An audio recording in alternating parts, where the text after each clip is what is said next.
છોડ. છોડો તમે સિદ્ધાર્થ. સ્વાતિ છોડી દે. છોડો પહેલા મારા હાથમાં આવી તું. પહેલા મારા હાથમાં આવ્યું હતું. અરે બહુ ઓવર કોન્ફિડન્સ છે. શ્રદ્ધા, મને શ્રદ્ધા છે મારા પર.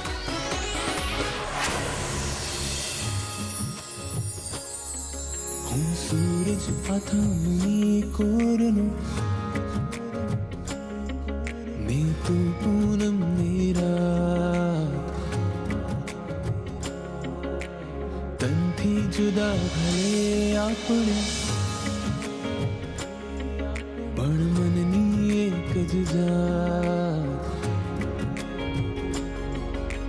છલકે તો ગાગર ને બલકે તો સાગર નમી જાય તો હૈયું ને ગમી જાય તો હાથ પણ મેળો.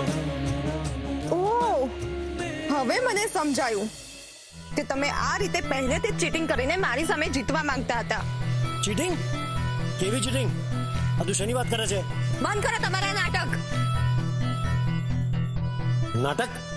શેનું નાટક?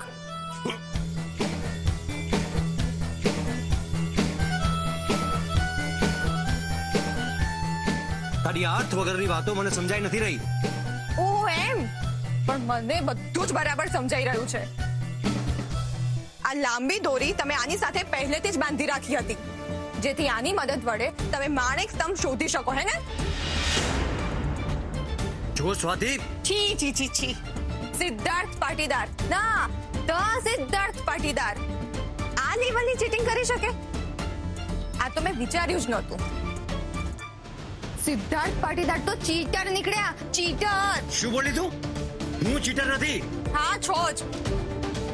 અને ચીટર માણસના મોઢા પર એને ચીટર કહીને મેં કંઈ જ ખોટું નથી કર્યું. યુ? અત્યાર સુધી હું તમને એક સાચા અને નીતિવાન માણસ સમજતી હતી સિદ્ધાર્થ, પણ જે થોડું ઘણું સન્માન પણ તમારા માટે હતું ને, એ આજે કાયમ માટે જતું રહ્યું. એક નાની અમથી રમત પણ તમે સાચી અને ઈમાનદારીથી ન રમી શકે?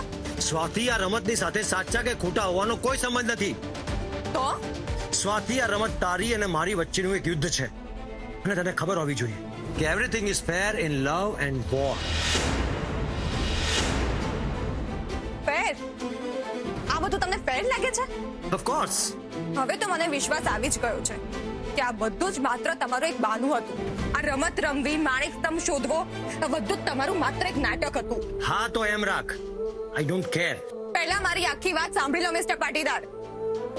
આ રમતના બહાને તમે બળજબરીથી મને પોતાની નજીક બોલાવવા માંગતા હતા. વોટ? હું તને મારી નજીક બોલાવવા માંગતો હતો? કેટલા મોટા બ્રહ્મમાં જીવે છે તું સ્વાતિ.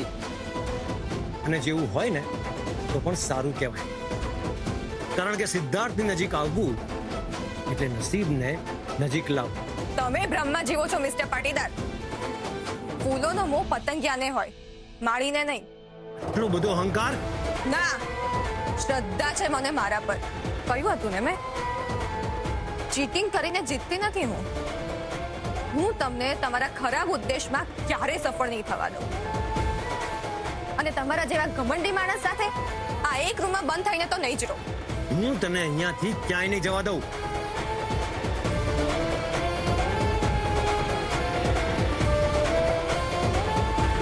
સ્વાતિ, તું વોર્ડરોબ કેમ ખોલી રહી છે? સ્વાતિ, આ તકીઓ લઈને તું રૂમની બહાર નહીં જઈ શકે. હું તારી આ મોટી મોટી આંખોથી કઈ ડરવાનો નથી. સિદ્ધાર્થ, તમે સાઈડમાં ખસી જાઓ. સ્વાતિ, આઈ એમ વોર્નિંગ યુ. જો તું મારી વાત નહીં માને ને તો એનું પરિણામ બહુ જ ખરાબ આવશે.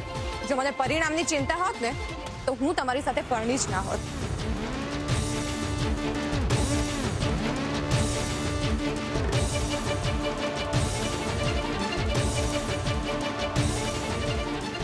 તું અત્યારે આ બધું લઈને ક્યાં જઈ રહી છે? હું આજની રાત બાલ્કનીમાં બહાર જ સૂઈશ. વોટ? તું બહાર બાલ્કનીમાં સૂઈશ?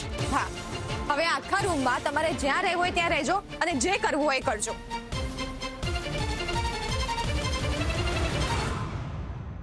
અને હા, આ સરસ્વતી પૂજા ભંડાર ચલાવનાર અને સામાન્ય ચિત્રો દોરનાર છોકરીની દ્રષ્ટિ તમારી ઝવેરી નજર કરતા 100 ગણી વધારે તેજ છે. અને એ વાત આજે આ રમતમાં સાબિત થઈ ગઈ.